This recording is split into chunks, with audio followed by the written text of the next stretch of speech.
Hello everyone and अस्सलाम वालेकुम, this is Shefa Yasmin. Welcome back to my channel. देखते रहो। जी हाँ, स्पोर्ट्स राउंडअप के साथ मैं बिल्कुल हाजिर हूँ और स्पोर्ट्स के हवाले से कुछ खबरें जो हैं वो जरूर अपने प्रोग्राम में शामिल करूंगी। आज का जो वीडियो है वो स्पोर्ट्स के हवाले से ही है। स्पोर्ट्स की दुनिया में बहुत कुछ हो रहा है और कहना चाहिए लोगों का इंटरेस्ट बड़ा डेवलप हो गया है अरशद नदीम के बाद, जब उन्होंने एक रिकॉर्ड बना दिया है और वो भी कहना चाहिए ओलंपिक्स के अंदर।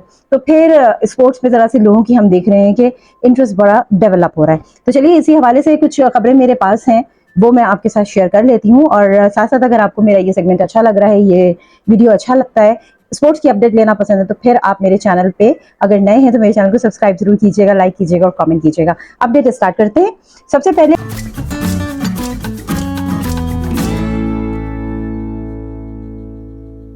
सबसे पहले स्टेडियम के हवाले से मैं बात करना चाहूंगी कि स्टेडियम्स बनने दें, भारत समेत तमाम टीमें जो हैं वो पाकिस्तान आएंगी। ये मैं नहीं कह रही, ये मोहसिन नकवी साहब का कहना है कि जी भारत समेत तमाम टीमें जो हैं वो पाकिस्तान जरूर आएंगी और मैचेस खेलेंगी। अच्छा, अब ये जो स्टेडियम बन रहा है इसमें ठीक ठाक किस्म की लागत आ रही है और स्टेडियम बनाने के पीछे क्या वजूहत है वो मैं आपको बताती हूँ। उसके पीछे वजूहत ये है कि जो पीसीबी के चेयरमैन है मोहसिन नकवी साहब, उन्होंने खजाफी स्टेडियम लाहौर की मेन बिल्डिंग की तामीर का पीसीबी ओहदेदारान और दीगर कंस्ट्रक्शन कंपनी के नुमाइंदों के हमरा जायजा लिया है और उनको हिदायत भी जारी की हैं कि इनको किस तरह से काम करना है। अच्छा, इसके आगे अगर हम देखते हैं तो उन्होंने गुफ्तगू की मीडिया से और गुफ्तगू के दौरान उन्होंने ये कहा कि जितनी तेजी से मुमकिन होगा हम इस काम को कंप्लीट करेंगे, रात दिन काम कर जारी रखना पड़ेगा क्योंकि चैंपियंस ट्रॉफी आने वाली है। तो इससे पहले जो है वो कराची, लाहौर और रावलपिंडी के जो स्टेडियम है उसके अपग्रेडेशन का काम जो है वो मुकम्मल कराना बहुत जरूरी है। और साथ साथ उन्होंने कहा कि एक चैलेंज भी है। चैलेंज के दिन उन्होंने एक और स्टेटमेंट ये भी दिया है कि अगर हम दुनिया के स्टेडियम में और पाकिस्तान के स्टेडियम को देखें तो आसमान जमीन का फर्क है और इंटरनेशनल मेयार का हमारा स्टेडियम नहीं है और इसको इंटरनेशनल मेयार का होना चाहिए। बात तो सही है, इंटरनेशनल मेयार का बिल्कुल होना चाहिए क्योंकि वजह यह है कि पूरी दुनिया से टीम आ रही है और खेल रही है, तो जाहिर सी बात है जब हमारे स्टैंडर्ड्स इतने अच्छे नहीं होंगे तो थोड़ा सा वो कहते हैं ना कि जी प्रॉब्लम जो है वो तो आता है, आपको फेस करना पड़ता है। लेकिन यहाँ पर मेरा एक सवाल है और आप लोगों से भी मैं ये सवाल बिल्कुल करूंगी कि क्या आप समझते हैं कि सिर्फ और सिर्फ अपग्रेड करने का काम स्टेडियम में किया जाएगा तो हम इंटरनेशनल लेवल पे आके खेल सकेंगे? क्या ऐसा कुछ है? देखिए, तारीख गवाह है कि ऐसे ऐसे लोग दुनिया में अपना नाम बनाए जिनके पास इक्विपमेंट्स भी नहीं थे प्रॉपर, ना उनके पास कोई फॉरेन कोच था ना कुछ और था, लेकिन उनको काम करना था, उन्होंने काम किया। मेरा मानना यह है कि जिस तरह से आप स्टेडियम के लिए मेहनत कर रहे हैं, कंस्ट्रक्शन का काम कर रहे हैं और लोगों को तैयार कर रहे हैं इस चीज़ के लिए, जहाँ पे आपको काम मुकम्मल नजर नहीं आ रहा वहां पर आप नाराज भी हो रहे हैं, तो मेरे ख्याल से टीम को भी एक कहना चाहिए कि हेलो की ज़रूरत है, स्ट्रॉन्ग किस्म के।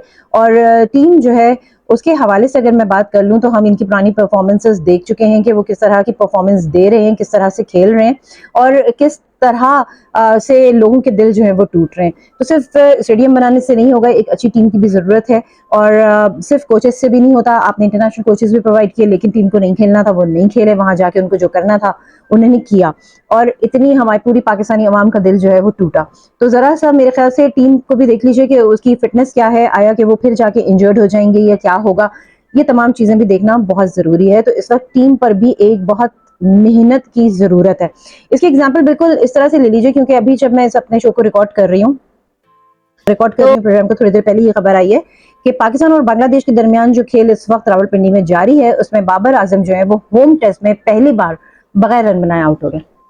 तो ये सूरत हाल है, ये बताना इसलिए जरूरी था कि स्टेडियम पर मेहनत हो रही है तो इनके ऊपर भी थोड़ी मेहनत की जरूरत है। और आपको ये भी बता दें कि बाबर आजम ने मजबूरी तौर पर 53 टेस्ट की 95 इनिंग्स में से 8 मरतबा ये सिफर पर आउट हुए हैं। इससे कबल तमाम 7 डक्स जो हैं वो पाकिस्तान से बाहर करते रहे हैं।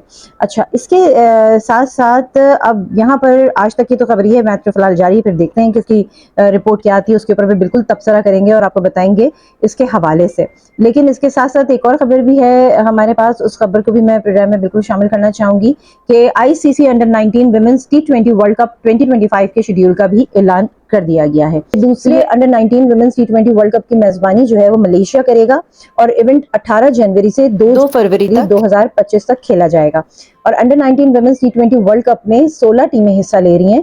भारतीय टीम एजाज का दिफा करेगी। अच्छा, स्नूकर के हवाले से पाकिस्तानी स्नूकर प्लेयर हैं शहराम चंगेजी। इन्होंने अमेरिका में अहम कारनामा सर अंजाम दे दिया। अब आप सोचेंगे कि इन्होंने क्या किया है, तो चलिए मैं आपको बता देती हूँ इन्होंने क्या किया है, क्योंकि क्रिकेट के अलावा भी बहुत से गेम्स हैं जो खेले जाते हैं, और मेरी कोशिश यही रहेगी कि उन तमाम गेम्स का एक राउंड अप जो है वो मैं आपके साथ बिल्कुल शेयर करूं, ताकि आपको भी पता चले कि किस तरह से गेम्स जो हैं वो चल रहे हैं पूरी दुनिया में। तो ये जो पाकिस्तान के स्नूकर प्लेयर हैं शहराम चंगेजी, उन्होंने अमेरिका में एक अहम कारनामा जो अंजाम दिया है, वो 147 का ब्रेक खेलने वाले पहले क्यूसेट होने का एजाज इन्होंने हासिल कर लिया है। शहराम चंगेजी का शुमार पाकिस्तान के मायानाज स्नूकर खिलाड़ियों में होता है। इनके बारे में मैं आपको बता दूं कि 2010 में भी ये एशियन गेम्स में पाकिस्तान की ब्रॉन्ज मेडलिस्ट स्नूकर टीम का हिस्सा थे। दूं कि गुज़श्ता साल ये टेक्सास ओपन स्नूकर का टाइटल भी इन्होंने अपने नाम किया था।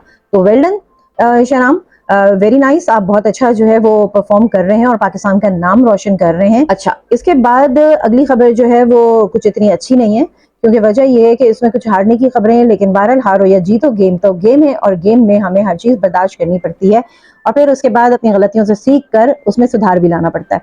MMA एशियन चैंपियनशिप, पाकिस्तान का पहला फाइटर फाइनल के दौर से बाहर हो गया जी। ये फाइटिंग हो रही है, मार्शल आर्ट है, ये मिक्स मार्शल आर्ट इवेंट हो रहा है, और एशियन चैंपियनशिप है, इसके सेमीफाइनल मुकाबलों का आगाज हो गया है, जहां पाकिस्तान का पहला फाइटर जो है फाइनल में जगह नहीं बना सका है और नाकाम हो गया है। अब जो मैं खबर शामिल कर रही हूँ फीफा वर्ल्ड कप के हवाले से 2026 क्वालिफाई के लिए चीन की कौमी फुटबॉल टीम के खिलाड़ियों का ऐलान कर दिया गया है। ये भी एक फुटबॉल भी लोग बड़े शौक से देखते हैं, तो ये न्यूज शामिल करना भी बहुत जरूरी है।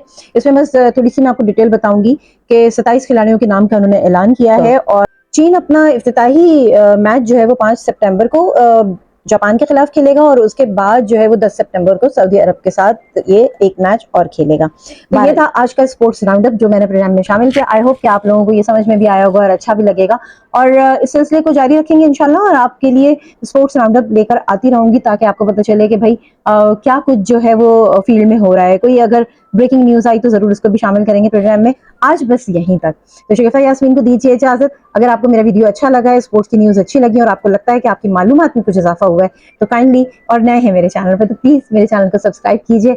पूरी रिसर्च करके हम यहाँ पर बैठते हैं सिर्फ आप ही लोगों के लिए, ताकि आपको जो है वो अपडेट करें और आपको भी बताएं कि दुनिया में क्या कुछ हो रहा है। मैं फिर मिलूंगी स्पोर्ट्स की कुछ नई अपडेट के साथ। खुदा हाफिज।